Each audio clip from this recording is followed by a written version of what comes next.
Somos atletas, directores, comentaristas, dueños de los más potentados clubes, expertos en traspasos y en decisiones tácticas cuando el equipo va mal. Respiramos fútbol, transpiramos fútbol, soñamos con el fútbol, deliramos con el fútbol, comemos fútbol. Son 4 años de espera, no queremos morir de inanición. Mundial a la carta, porque lo bueno del fútbol no da espera. Yo creo que la gracia de este restaurante mexicano no es solamente la comida tan deliciosa que estamos probando, sino además los recuerdos que evoca en todos nosotros de nuestra infancia, porque no es solamente el fútbol, la comida. Tiene televisor a colores este restaurante. Eso ya es bastante, porque en México 70, por ejemplo, para que introduzcamos de una vez el tema, todavía no había televisión a color. Pero es el primer mundial que guardamos en la memoria a color, ¿no? Pero usted qué edad tiene, ¿cómo me va a decir que usted vio México 70? No, hombre, los libros, los cassettes de Betamax y VHS. Fue el primer mundial que transmitía a color, pero no fue el primero que se vio a color en Colombia. Aquí todavía eso no estaba ni en proyecto. Ni en proyecto. Fue el 78 en Colombia, porque el 66 hay un par de fotos. En pruebas, sí. No, y mentira, sí, el 66 ya hubo color. Fotos pero para Europa. Sí. Pero México 70 ya fotos es full color, ¿no? En el recuerdo. Los ingleses vieron el mundial del 66 en parte en color, pero todo el mundial enterito, completo, por primera vez fue México 70. Yo, para mí, perdón, me tomo esta licencia. En mi imaginario está que el 4-4 en Chile 62 en realidad estaban en blanco y negro allá también. En la realidad era en blanco y negro. Sí, yo no logro imaginarme ese color ratón a color, exactamente. Marcos Col fue toda su vida un tipo en blanco y negro. Era gris claro contra gris oscuro. Pero bueno, México 70 además nos trae a la memoria los partidos del Chavo y de Kiko con los goles de Enrique Borja. Toda la cultura mexicana. Y Enrique Borja jugó ese mundial. Mundial. La música que además, uno de los primeros recuerdos que uno lee es que el himno de México lo cantó José José en la inauguración. Imagínense, José José que todavía se vestía de principito. 2 años el después príncipe de la canción. Olímpicos del 68. En esa época era el principito de la canción. No, maravilloso. Yo creo que ese es de los recuerdos más, recuerdos por lo que usted dice, porque la presencia cultural, la influencia cultural de México en Colombia, por los Teatro México, por la música popular, por el cine mexicano, el Chavo, por la India María. Por Roberto Gómez Bolaños, es brutal. Uno termina sintiendo que ese mundial fue un poco en Colombia, pues, o fue mucho más cerca a Colombia de lo que puede haber sido Chile u otro mundial geográficamente más cerca. Bueno, sí o no, Chile estamos como igual que México. Bueno, pues metámonos a hablar entonces del Mundial de México 70, pero primero pidamos unas entradas. La entrada. Yo creo que hablar de México 70 además es hablar de ese maravilloso equipo de Brasil que todo mundo guarda en la retina y en la memoria como uno de las expresiones de fútbol más bonito de toda la historia. No solamente por Pelé, sino por quienes lo acompañaban. Sí, era un equipo en el que le tocó al técnico inventarse un sistema para poner a jugar 5-10 que tenía Brasil. Tenía 5 números 10 y le tocó poner a los 5 números 10 en otras posiciones para no desperdiciar a ninguno. Entonces jugó Tostado, jugó Jairzinho, jugó Rivelino, Gerson jugó era Pelé 10 y jugó Gerson. Rivelino era 10. Jairzinho era 10. Y a todos les tocó ubicarlos en otras posiciones del campo y salió lo que salió, una cosa maravillosa, porque que todavía uno ve ese... Con una excepción. Señor. El arquero. Sí. Como fue la constante de Brasil. Yo creo que Félix era 10 también. Sí. Le tocó tapar. En el fútbol 5. En el pico y pala fue a dar al arco, sí. Pero muy bueno el punto que usted pone porque creo que es la primera gran referencia de un 5 con talento de 10, que fue Gerson. Mejor dicho, lo que uno ve en los videos es como Gerson hizo esos cambios de frente, como organizaba el equipo desde atrás. Es el 5 que hoy exigen todos los equipos del mundo, que sea un tipo que sepa el tipo muchísimo. El primer pase, exactamente. El primer pase, ¿cierto? Es el que todavía muchos están buscando, lo tenía Brasil hace, ¿qué? 40 y pico de años. Exactamente. Aunque realmente el 5 era Clodoaldo, que además era otro pedazo de jugador. ¿Y qué me dice Carlos Alberto que era lateral? Sí. Yo no sé si pensáramos en las jugadas de ese Brasil, si de pronto la jugada que más se le queda a uno no es ni siquiera un gol, sino es el famoso gol de Pelé. Sí. El 8 de Pelé a Mazurkiewicz. Tiempo después, una marca de carros en Brasil le hizo un homenaje a Pelé y cogieron el video del no gol a Mazurkiewicz y lo convirtieron en gol. metieron el Y metieron el gol. Hace el gol. El video está por ahí en YouTube, del comercial de una marca de carros. Ya se imaginarán de qué carro estamos hablando. Buenísimo. Y además también en ese mismo partido hay una jugada de un no gol desde mitad de cancha. Sí, también en ese partido fue un remate como de 60 metros. Como de 60 metros, desde antes de la mitad de la cancha, que lo devuelve un saque el arquero y casi lo mete. Y casi lo mete, correcto. Es que yo tengo la impresión de que la gente habla y, digamos, pues, toda la gran hinchada del mundo del fútbol habla del México 70 por Brasil. Mejor dicho, de que fue el gran mundial de la historia por ese Brasil. Y no necesariamente por lo que pasó en los grupos, no necesariamente por... bueno, hay que recordarle a la gente que eran mundiales de 16 equipos, de tal manera que cada grupo ya tiraba a unos semifinalistas, básicamente. Fue tan importante lo de ese mundial, que hay mucha gente que no se acuerda. Por ejemplo, que ese mundial no fue Argentina. Lo eliminó, que fue la última vez que no fue Argentina, que fue cuando lo sacó Argentina Perú la bombonera en la última fecha de la eliminatoria, y Perú también hizo un mundial maravilloso. Partido con Bulgaria que terminan ganando, el partido que le hacen a Alemania.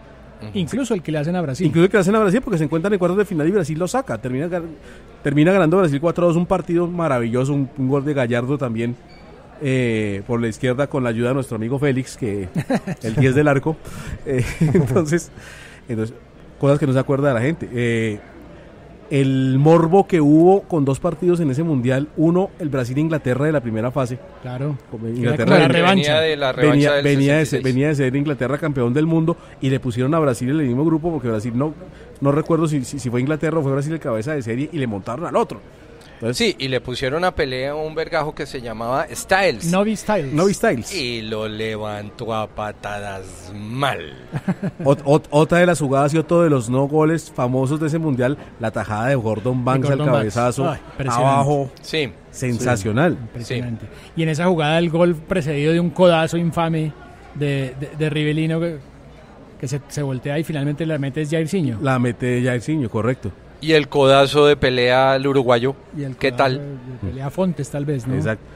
Otra cosa que terminó opacando Brasil, la reedición de la final del Mundial del 66 en cuartos de final entre Inglaterra y Alemania, que se lesionó Banks, terminó tapando el suplente que era Bonetti, y termina ganando Alemania 4-2 en un partidazo también, y con un Gerd Müller recontrainspirado. Bueno, pero creo que vamos avanzando hacia un partido que fue definido por algunos como el partido del siglo, que es la semifinal de Alemania. Y que no es de Brasil, fue el único que no opacó Brasil. Que no es de Brasil, pero entonces para eso pidamos el plato fuerte.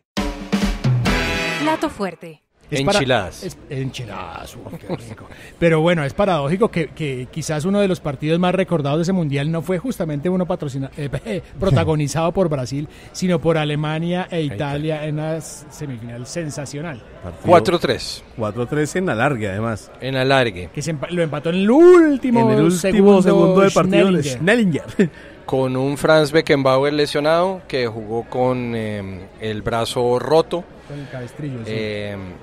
Y que tiene unas imágenes preciosas ese partido, básicamente por la épica, ¿no? Pues primero era un jugador con un cabestrillo, segundo el alargue, recuerden que caía el sol y los muchachos tirados en el suelo tirándoles agua, era como una épica absurda. ¿Sabe qué detalle he descubierto recientemente? Están repitiendo en un canal que no voy a mencionar algunos de esos partidos épicos y repiten ese, y se da uno cuenta que terminan completamente extenuados porque la grama estaba muy alta, el balón no rodaba muy rápido, la grama estaba alta y eso pues... Y además jugaban a mediodía, que terrible. Jugar en la altura a mediodía tiene su gallo adicional porque el sol les da directo, porque las condiciones de la altura en México, que son similares a las de Bogotá, también son bien fregadas para jugar. Exactamente. Y más la cancha alta. Y que dicen todos que ese esfuerzo sobrehumano de los italianos de ganarle ese partido a esa Alemania tan importante les pasó la cuenta de cobro para el partido de Brasil, que de alguna manera Brasil había pasado por encima de Uruguay en la semifinal 3-1, ¿no? Le gana 3-1 a Uruguay. Digamos que casi fácil, digamos, le metió un baile, ¿no? Pues sí le metió un baile, porque pues era ese Brasil. Y ya Italia llegó mermado después de ese esfuerzo. Es cierto, pero además también hay otros equipos que mencionaba Orlando que son dignos de destacar ahí, pues el mismo Uruguay que menciona Mauricio, en el cual jugaba nuestro amigo Luis Cubilla, que luego vino al fútbol colombiano. Técnico de Centauros. Además, sí. Y de Nacional también dirigió a... Sí.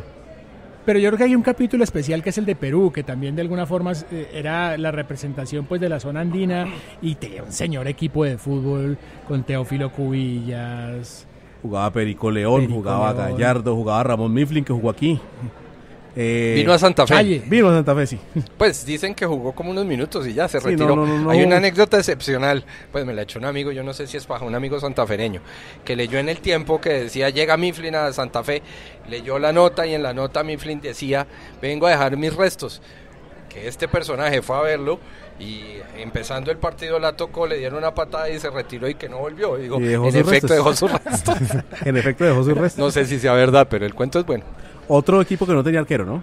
Sí, señor. Luis Rubiños, era el arquero titular que tampoco era... ¿Cuál era? Luis Rubiños. Después de eso ya vino toda la tanda de los peruanos nacionalizando arqueros.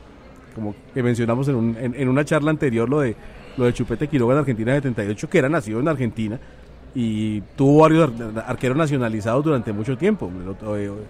Ballesteros, que jugó en Colombia, también estuvo en la selección peruana, pero a ese mundial fue Rubiños y no le fue muy bien. Es cierto.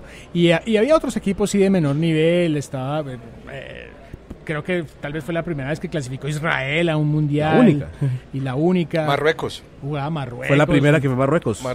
Unos jugadores extrañísimos. La Bélgica de Wilber Manmoer, que después alcanzó a jugar 12 años después en España 82. Tenía un arquerazo que era Cristian Piot. Correcto. Un arquero, pero sensacional, volaba de palo a palo. Hace un tiempo, cuando terminó el Mundial de 2014, yo escribí una nota que titulé 2014 el mejor Mundial de la historia, y me cayeron muchos con el tema de que el Mundial de México 70 era el otro que competía un montón. Sin embargo, yo argumenté y hablé con algunos conocedores de esa época y me dijeron que en efecto hubo partidos terribles. Del primer grupo, de los grupos de este Mundial de México 70, que por ejemplo incluso me comentaba un mexicano que la participación de México fue terrible. El equipo local hizo no un papelón porque pasó el grupo, pero que el fútbol que exhibió fue muy lamentable y hubo partidos realmente muy flojos. Y en cuartos de final lo cogió Italia y lo volvió ropa de trabajo, 4-1 si mal no recuerdo. Sí. Sí, y México además comenzó mal porque siendo su cancha comenzó con un 0-0, de esas famosas series que todos los partidos inaugurales quedaban 0-0. Bueno, pues en México 70 el partido inaugural fue un 0-0 terrible. No, y es que además a México le cobraron, a México la selección, como siempre, a los futbolistas, a los pobres 11 que están allá abajo, les cobran cosas políticas de México. Recuerden que México hace un lobby tremendo para ganarse ese mundial, habiendo hecho los Olímpicos del 68. O sea, nunca en la historia habían otorgado tanto Olímpicos como Mundial inmediatamente. 68 y 70, un hasta lobby, el berraco después de México. Y entonces, cuando esa selección hizo esa presentación no tan buena, les cayeron durísimo porque, claro, esto hace parte del lobby, no sé qué. Es que en el listado, estaba repasando el listado de goleadores, el listado de grandes jugadores de ese mundial, realmente es impresionante. Y eso que todavía no hemos hablado de Italia, que puede ser nuestro plato para el postre final. Pero en la tabla de goleadores, por ejemplo, un tipo como Gerd Müller, que además en apenas 2 mundiales hace 14 goles, o 13 goles. 13 goles. Impresionante. 14, sí. 14, ¿cierto? 14, jugadores 14. como Gigi Riva, como Uwe Siller. Uwe Siller, que en ese mundial hizo el famoso gol de nuca. De nuca, ¿no? Sí. No es de nuca, no es de nuca, es de parietal, ¿no? Sí, sí. ¿Esta parte cómo se llama? Con la parte de médicos, sí, no me jodan. Con gol de cráneo. Sí, pidan unos chilaquiles más bien. No, pues entonces pidamos unos chilaquiles y de una vez nos mandamos con el postre. ¿Y de postre?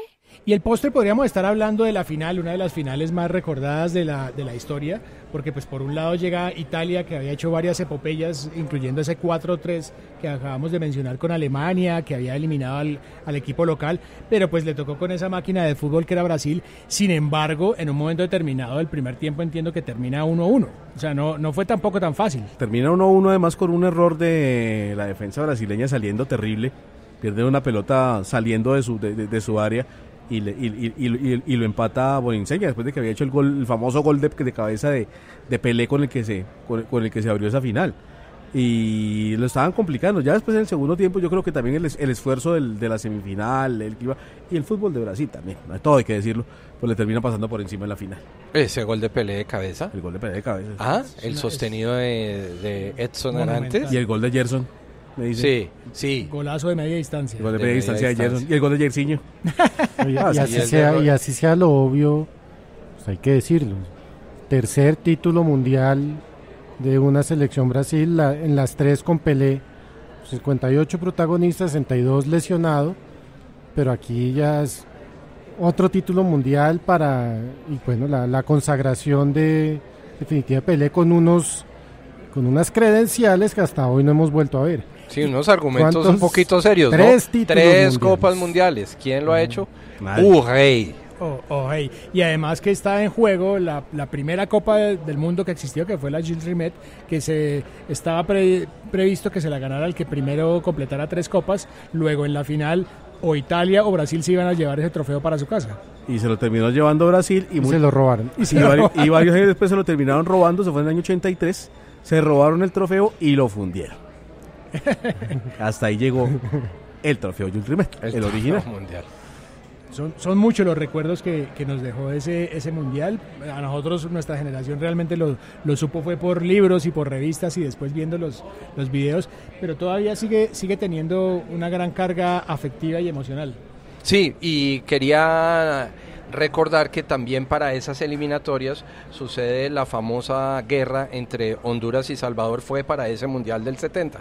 En el año 69, Honduras y Salvador se enfrentan en un primer partido en Honduras, un segundo partido en Salvador, que es donde ocurre la tragedia, y terminan en un tercer partido en Ciudad de México, precisamente. Correcto, justamente. Y eso termina en una guerra. Es la única vez que creo que 2 naciones, por cuenta del fútbol, o como un estallido del fútbol, terminan en una guerra. Sí, señor. Un detallito también que tiene que ver pues ya con Colombia, ¿no? Aunque ya habíamos tenido un árbitro en el Mundial del 62, fue la primera vez que un árbitro colombiano tuvo una figuración más o menos importante, que fue el Chato Velázquez. Chato Velázquez fue... ¿A quién le pegó? A nadie, pero fue juez de línea en la semifinal Italia-Alemania. Muy bien.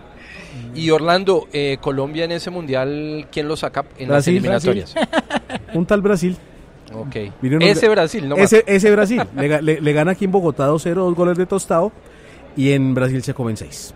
Pero hay un gol, que incluso lo aplauden los mismos brasileños en ese partido, que termina 6-2, pero hay un gol de Jorge Gallego de Chilena, que los brasileños terminaron aplaudiendo. ¿Fue en ese partido que Vilarete se sienta sobre...? No, esa fue la eliminatoria para Argentina 78. Okay. Sí. Pero en ese partido, en ese 6-2, hay un gol de Chilena de Jorge Gallego, que los brasileños terminaron aplaudiendo a Jorge Gallego. Muy bien. Bueno, un Brasil que marcó un país, lo digo por cuántos futbolistas, sobre todo... Pienso en Gerson González, Gerson Mier, otros Gerson, nacidos en 1970. Sí, claro. Por ese nombre. Claro, ese nivel pero no solo eso. Nos faltaron ribelinos. Hubo un vino y eso es suficiente. Jairzinho, pero uno terminó de ciclista. ¿Se acuerdan de Jairzinho Rivas? Claro que sí. Y no solo eso, sino que, gran punto, Federico, el país se volvió hincha de Brasil más que de Argentina. Antes era un poco más de Argentina, y por cuenta de esas participaciones de Brasil, que ya hemos sobre hablado, todo la del 70, incluyo a mi papá y a mi tío, hinchas a morir de Brasil hasta el día de hoy. Y después ratificado con el del 82. Exactamente. No, pues esa es la delicia de hablar de los mundiales. Ya faltan, yo creo que horas simplemente para que comience el mundial, pero nos queda todavía un último almuercito dentro de 8 días. pocas horas antes y pocos minutos antes de que comience el Mundial de Rusia. Así que les propongo que nos veamos por última vez dentro de 8 días y hablemos de las finales de los mundiales, porque en últimas lo que queda para la historia, las fotos y los registros son las finales de todos los mundiales. Repasemos brevemente dentro de 8 días. Entonces, ¿qué? ¿Un restaurante oriental será? Puede ser. Ensalada rusa. Nos vemos entonces dentro de 8 días.